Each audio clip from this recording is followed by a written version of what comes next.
radio show, celebrities, pop culture, and comedy. Live set of studio right now, Rick Fox, Sasha Fox. Now, this is your first time working together on OWN. A movie's coming out Friday, November 15th, One Fine Christmas. Let's start with you, Sasha. Yes. How hard was it to work with this man right here? Oh, God, it was ridiculous. Thank you. It was ruthless. Thank you. I mean, we had, like 2 scenes together? Yep. Like we had 1 scene together that was alone. That was the fun one. Yeah. But other than that, we had, 2 scenes. But it was, you're really easy to work with. We, did it real fast, took notes. I love how she's giving you notes. You did good. Yeah. You were good. That's been the case for a long time. But no, it was a joy to be on set with Sasha. She's been on set with mom and dad for years, whether it's on Broadway or movies her mom or TV shows her mom have made, or Staples Center, watching her dad play, or some of my sets as well. She's been doing it her whole life, so I know she would be comfortable on set, but she's also made films and made movies, and as a director and a producer, and so quite so proud of this one. Yeah. I get to brag on her today. Right, there you go. So you never got the entertainment industry, I don't know if you want to get in it. You never got that from the parents? No, I mean, if anything, it was always with acting. They'd be like, do you really want to act? Be a director. Or I make films. So they were like, stick with directing. You can control everything. And I was like, I don't know. I kind of like it all. I like directing, editing, acting in it. And so, but they definitely supported me throughout my entire life. I mean, there was never there's always be careful, but they were never shied me away from it. They always kind of embraced it and helped me, achieve whatever I wanted to do. And so if that's with tips or anything like that, I thought it was, I thought you were a natural as a kid, no matter how much we tried to slow the tempo down. Did you try to slow it down? Yeah, she may not be aware of it, but we've been putting. I was aware. But look, that was more. I think that was more really as a focus as parents, knowing that we wanted her to have the education and get through high school, get to college, and at some point, I don't think it was probably a day that didn't go by that she was, had this anxious feeling of wanting to get started. And I think it just comes with growing up in the industry, being around it, having friends that actually maybe gravitated to working in the industry a lot sooner than she started working in the industry. It's our world. I mean, I think it's one thing to grow up with one entertaining parent. It's another thing to have two, and then also siblings that are musicians and uncles that are actors. So it's like the family business. Speaking about the family business, it's a sense of excellence in the family business. Was it tough for you to be once you're in it, you have to live up to this expectation because you're always going to be, Vanessa's daughter, Rick's daughter? Well, did you ever feel that, and did it give you anxiety? Yeah, I mean, for sure. I know that for my sister, she's a singer, and the big thing for her was that she wanted to make a name for herself. In the beginning, of course, you're going to be oh yeah, that's Vanessa's daughter. That's, that's what she's known for. But then I feel now, especially for her, she's proved her talent and has definitely grown out of that, and that's what I always strive to do. As much as I'm I want to be connected to you guys. I want to be able to be who's this guy? I don't know this guy. It's a footnote, but at the same time, I want to be able to make a name for myself, which everybody does. It's just natural. It's just it's a validation of oh yeah, she has talent. She has that kind. But I also agree. You need to accept if you get some benefits. You need to use them benefits, girl. Yeah. When I was a kid, I was always afraid of using that. I was always afraid of having that. People being she just got that because of her parents. She just did this because of that. And it just I didn't feel like I deserved anything.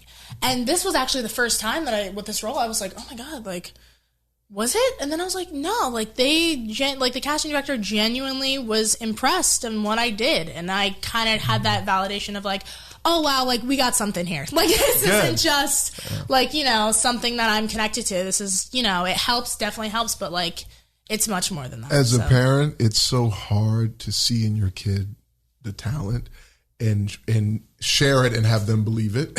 Yeah. because you're bragging on your kid. Yeah. You're really proud of them. But this is something that, Vanessa and I have done for years behind the scenes, maybe not so much in front of her always, is, can you believe this is our kid? holy cow, like what? She's like so gifted. And so, because you're just, you don't in any way want them to feel entitled. You want them to really actually find it on their own. And she's been able to do that, but she's our hardest critic. I mean, she's such a perfectionist. And I think it comes from obviously having parents that are always striving to do the best they can. But I think she sometimes can let in a little more how actually talented she is. Well, what do you think about your family? Because we've seen the opposite where, a kid comes from a celebrity environment and they go on the wrong route. Early on, what did you build within Sasha to make sure she stayed on the right track? Well, I think it takes a village, right? Yeah. As parents, we do only the best we know how, right? Based on how we were raised. And fortunately in Sasha's case, she had more than a village around her. She came from a parenting background that wasn't just Vanessa and I. Her grandparents were teachers, music teachers. Vanessa's first husband was in her life as well, Ramon. Mm-hmm. So she had two dads. She had an uncle who acted as a dad. We had grandparents on my side, uncles and aunts. Everyone was in her life in a large capacity on a day-to-day basis. And then she has amazing siblings. She's got amazing sisters and amazing brothers who actually, being the youngest out of 5, it's afforded her to watch mistakes, see mistakes, try things, get picked up, but also be challenged by your brothers and sisters. And she's definitely got that like youngest sibling energy of I'm going to prove all of you. Well, prove all of you. I have a son and we have another one on the way. But what I've learned just by reading books now about kids, like the youngest has the biggest advantage because they get to see everybody's mistakes. They get to see it. They kind of they already seen it laid out for them. All they got to do is navigate their own way there. Mm-hmm. So you see everybody's mistakes and everything like that. Do you feel as the youngest that there was pressure in that? Or was it all supportive? Was there ever any competitions with sisters? I don't think there was ever competitions. I mean, the fields that we kind of went into, like my sister, originally she was a dancer. And I was like, I don't want to dance, I want to act. Yeah. And so there was no competition with that. And then my other sister wanted to do fashion. I was like, I don't care about fashion. I want to act. And so there was nothing that really, there was no successful race and there was no nothing like that, which was all of us had different things. My other brother, he wanted to design shoes. One wants to design video games. So it's we're all autistic and we're all striving to be great artists, but I don't think there was ever any kind of cutthroat.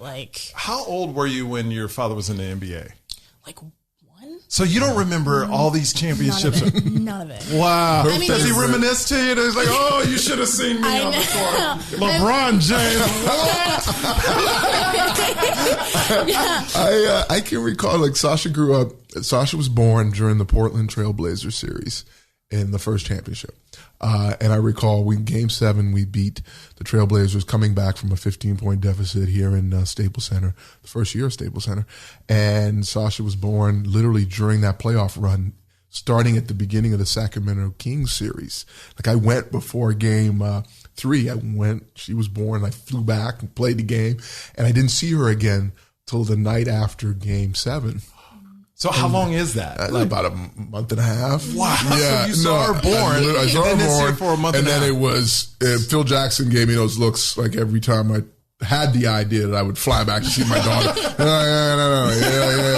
She's here. Yeah. She ain't going nowhere. Just wait, please. And so then Vanessa, when she could fly out, she flew out on that night, and I remember it was one of the greatest nights of my life. So you win a championship, and then it wasn't the championship. Oh. It was the Western Conference Championship. Yeah, Western Conference Championship. And then I went and saw my daughter for the second time that night. I didn't sleep that night. It was just the high was really high.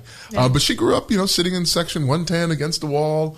Her biggest, I think, joy was the confetti. I was just about to say. Falling down every, after a win. She used to love that stuff. And that's all you remember? The only thing I remember, well, it's a weird memory. The only thing I specifically remember is one game, don't know which one it was, being in that section, but being a little bit too far back so that the confetti didn't hit us. And we were right underneath the little thing.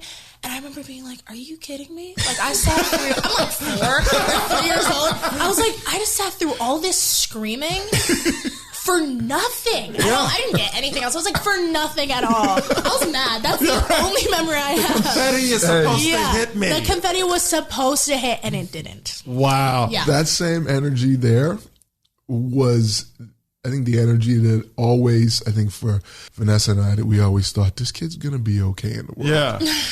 And I remember, and I don't know if I tell you the story, we had dogs. Vanessa brought 2 dogs home from Broadway. They were like adopt a dog, and she couldn't just come home with one. She came home with 2, and one was called Congo, and the other one was called Cayman, and one had an underbite. It had a really serious underbite, but they weren't.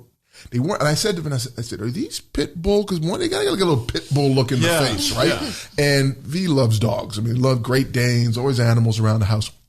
But Sasha was only like 2. Yeah, just so you're barely walking. Yeah. She's 2. The dogs are bigger than her.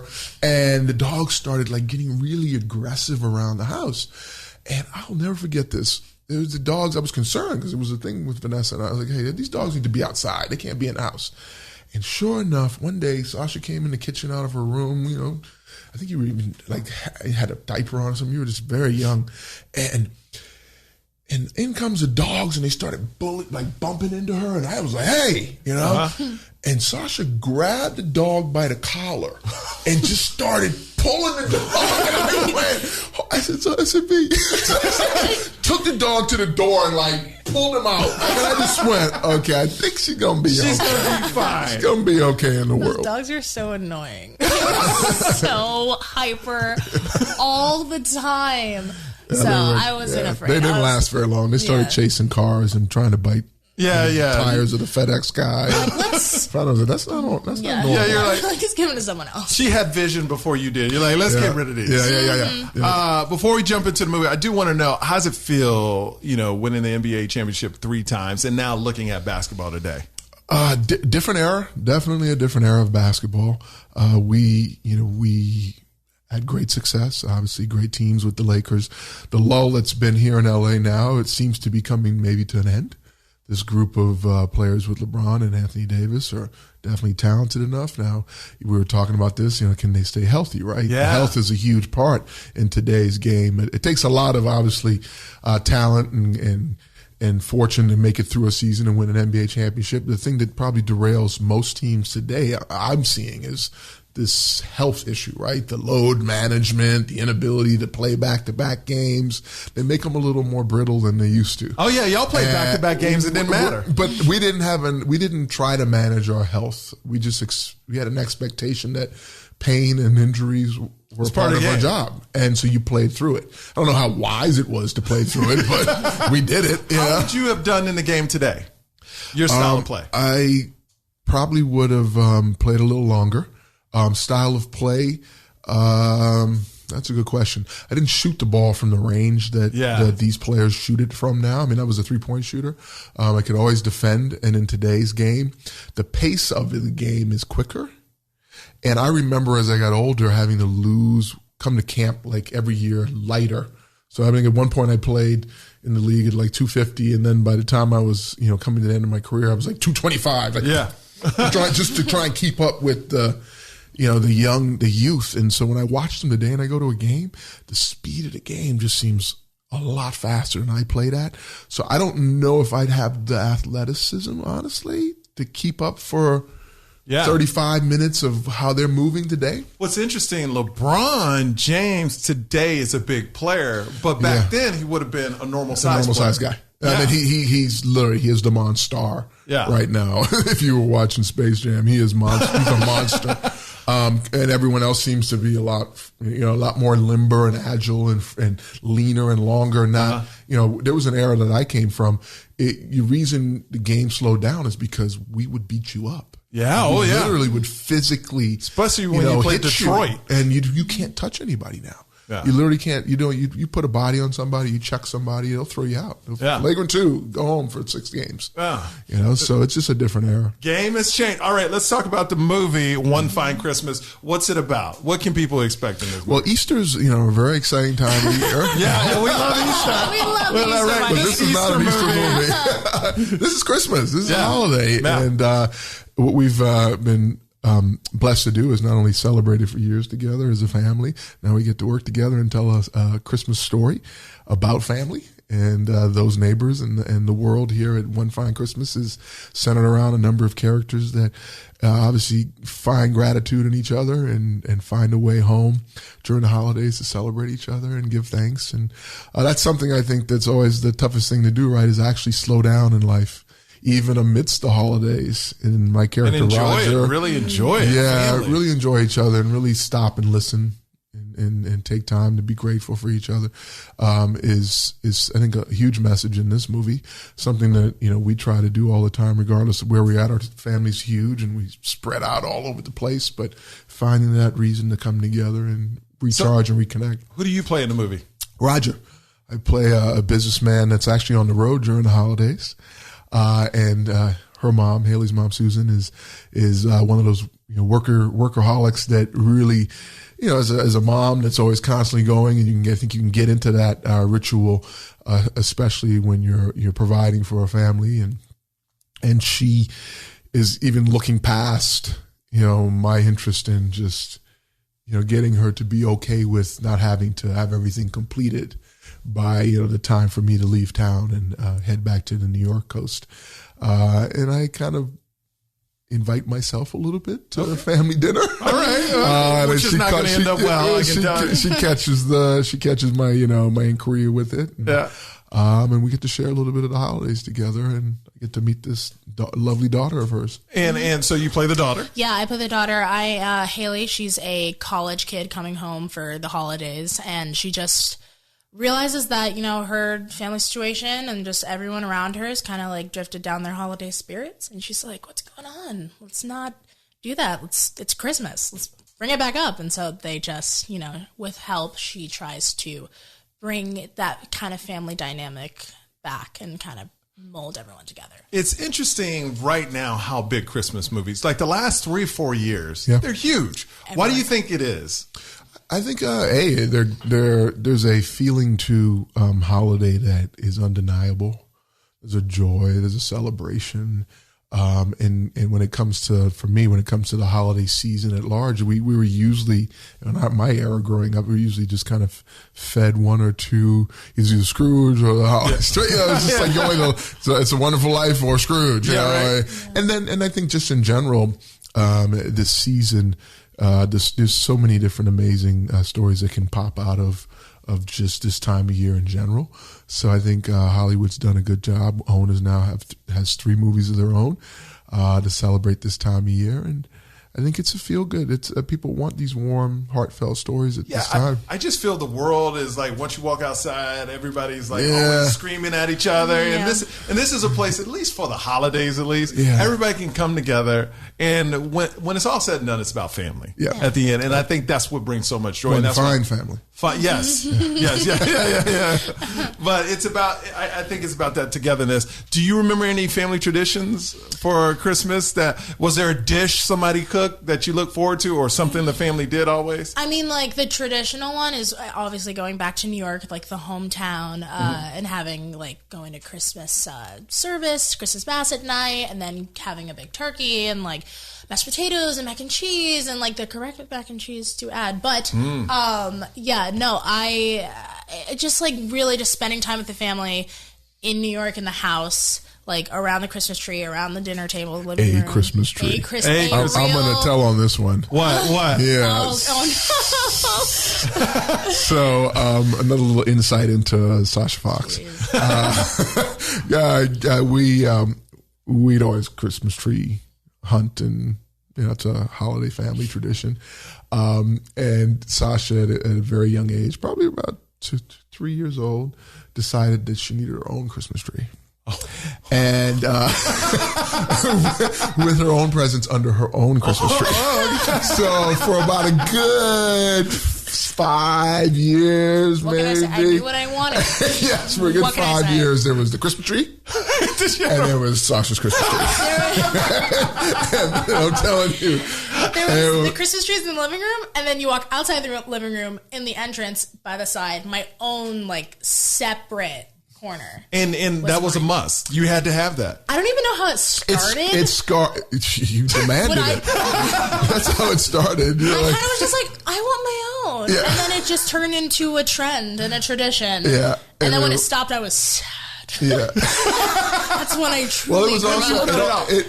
I cut it out when the brothers started complaining. Yeah. Look, it was... She was daddy's little girl, and so when the boys started to actually, I think they were like 8 or 9, and they started, it was actually, I got a little snapshot of how much I had, transcended to in Christmas when it came to my daughter versus the other kids. There was a blizzard. You remember this? God, I hate this story. Yeah. It sounds so bad.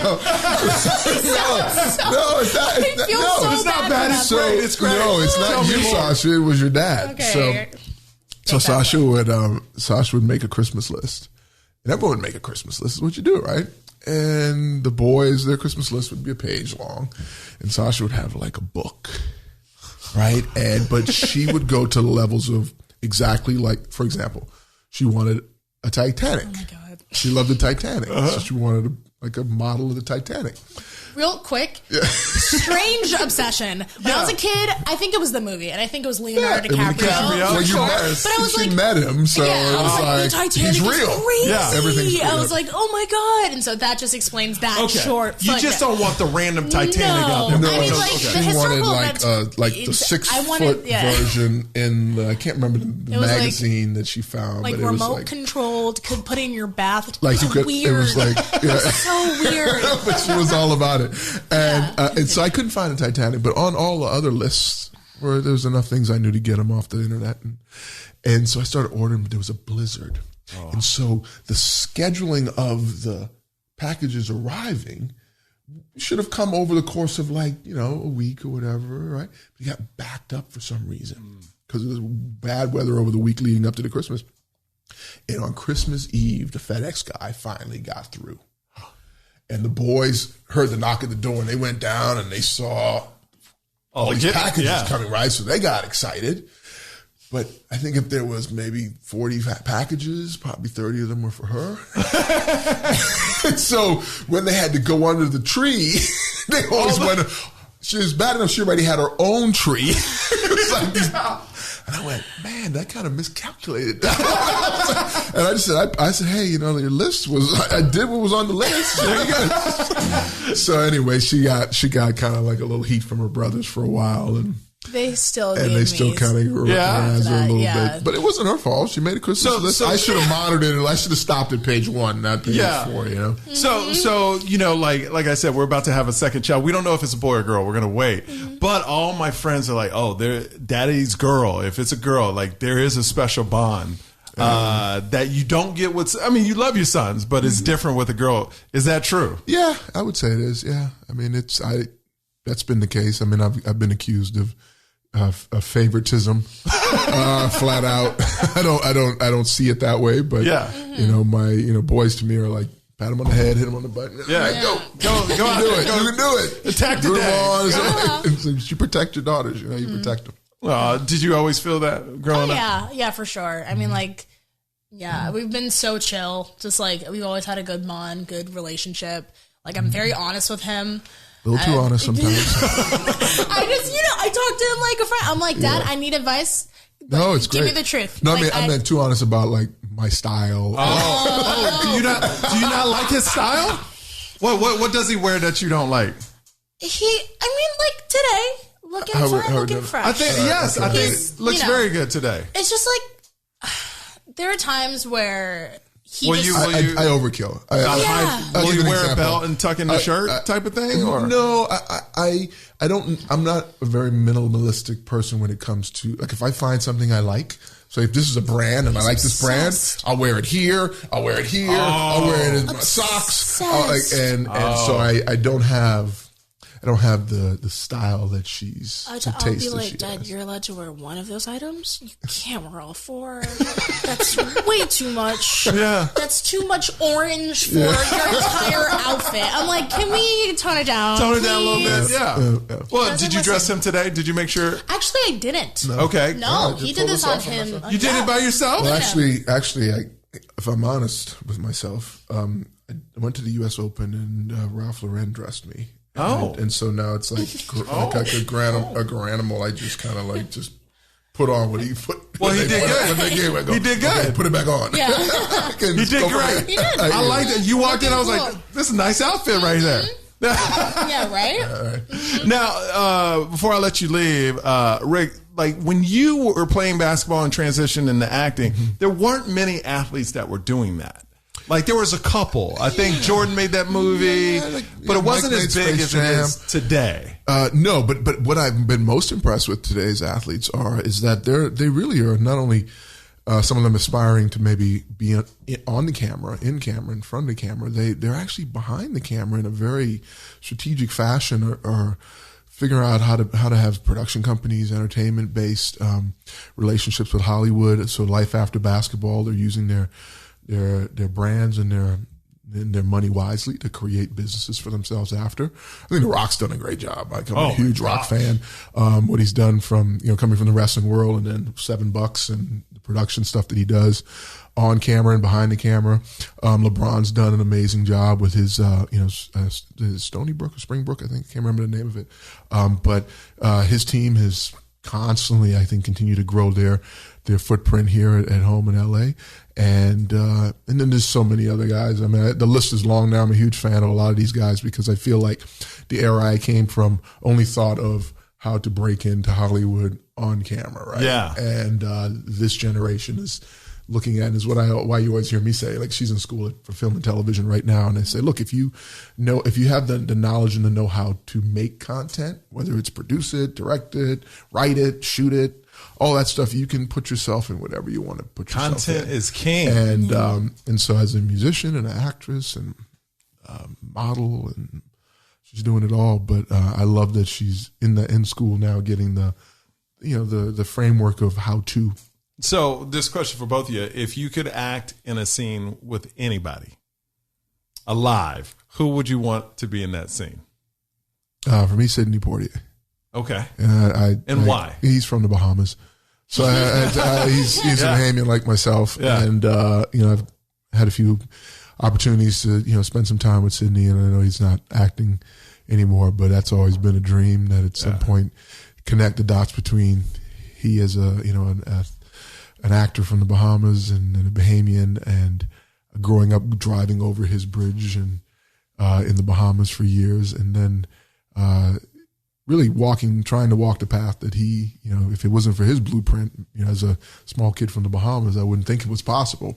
So just at that point, if I'd ever had that opportunity just to sit in a scene with him, that'd be great. Amazing, yeah. Sasha? I don't know. I mean, like, There's got to be one. I can't pick just one. It's more like if I can, I know. I'm getting there. I'm like, it's more like, if I can be in any show, or if I can like be in a scene with like, a cast or something, like be a part of a cast. I mean, like, I've been obsessed with Stranger Things for a hot second. I watched like the day after it premiered, before it was even cool. I was watching it. And so I've been on the train for a while, but I'm like, for a while, like, that's been just to be a part of like that cast, or like American Horror Story. That I'm obsessed with American Horror Story. I've been since I was like 4. You've been trying to get me on that train. I can't watch scary things. No, I can't This either. kid can watch the scariest things. You know what I think it is? I used to be able to watch scary things till I had a kid. And I don't know. It's a when you have a kid, your mind. You don't want to think the world is scary. No, Yeah, exactly. yeah. I can't watch scary stuff anymore. Yeah. What's your other one? Riverdale? No. Yeah, no. I mean, like, I watched Riverdale for the first season. I just haven't watched it since. Like, I forget that it's even on. Yeah. But, yeah, no, You talk about those two. But is there a all-time certain American actor? Horror Is there a Story. certain actor, like one actor that pops in besides a cast? Is there one actor? I mean, like, Leonardo DiCaprio has been an OG from the start. Oh yeah. Yeah. Do you remember where you met him? Yes. Where? It's the inauguration. I can't even say it. The inaugurational ball. The inaugurational ball thing. So we were there. We were fortunate because her mom was performing, and I look over and I see Leo. And I've known Leo since he was a kid in LA, right? And so I go, Sasha, he goes, Leo. She goes, and we literally go over at the inauguration ball. She meets, Titanic, right? Yeah. This is like, you were only like 8 at the time. She's like 8 at the time. This is it. And it's never changed. This is the moment of your life. I remember, I regret this so much. I had a scarf on and we were walking over to him and I was like wrapping the scarf around my hands because I was so nervous. I was like, what do I do with myself? I was just keep on wrapping your hands with the scarf. And then it gets to the point, I'm like wrapping. And he's like, hi, I'm Leo. Nice to meet you. And I was like, and I was like, hi. And I was like, I'm Sasha. It's so nice to meet you. And I'm like borderline crying. I was like, I could have shook his hand, but I couldn't even. Because it was wrapped It was in a pink scarf wrapped in a ball. What a great memory for an It's the weirdest. I literally just put it behind. I was like, hi. And then I just gave him a hug. I was so nervous. But yeah, no, love that man. And back then you couldn't take pictures. We didn't have those. Picture somewhere. Like 2000, that's 2008. So I mean, iPhone just came out. There's a picture. There's a picture. Okay. I don't know where it is. It's gotta be like that was like before iCloud. So like, like you don't know where any of your photos. Yeah, I knew Leo. So for me, it was about Beyonce and Jay-Z. Yeah, and President and First Lady. And I was like, Leo, hold on one second. I think Barack and Michelle are dancing right now. Like, okay, hold on. That's nice to see you. Whatever.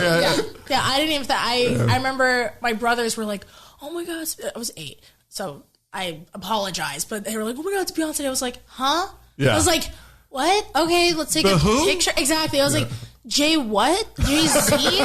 Sure." But when Leo, I lost my mind. I was shaking. It was bad. That's awesome. Yeah, but you asked that question earlier about what is it? I think about her being raised, and I give Vanessa credit all the time because when you're a celebrity parent, you travel a lot. You're here, you're there. She's a bi-coastal kid. She was in New York and she was in LA. She's in school here. She's got friends and family on both coasts, but she has traveled the world and has been in so many different situations and met so many different people that I think there was a level of just experience and culture when it came to just being out and about in the world, whether it be Egypt or Africa or Japan. Like she would just travel a lot. And so I think that socialization out and about in the world was something I think that gave her a sense of comfort out in the world. And you also get to see like other countries at their best and worst. She's been to more countries than I have, and I've traveled a lot. Look at that. She's been places that I want to go. Okay. And I think and that's because anytime her mom moved, she went with her. Anytime I moved, I'd take her. But it was perfect being the youngest because my mom would like travel for work, and it's easier to take your youngest kid who's just home chilling than like all your other kids who are like at college but could come back and come on the trip. But I was just you were like, I'm ready. I was like, I'm not doing anything else. So you can take me if you want. It's really awesome. Up to you. But yeah, that's amazing. Traveling the world. All right, so movie One Fine Christmas premieres Friday, November 15th. Rick and Sasha, thank you so much for stopping by. Thank you. Appreciate it. Yeah.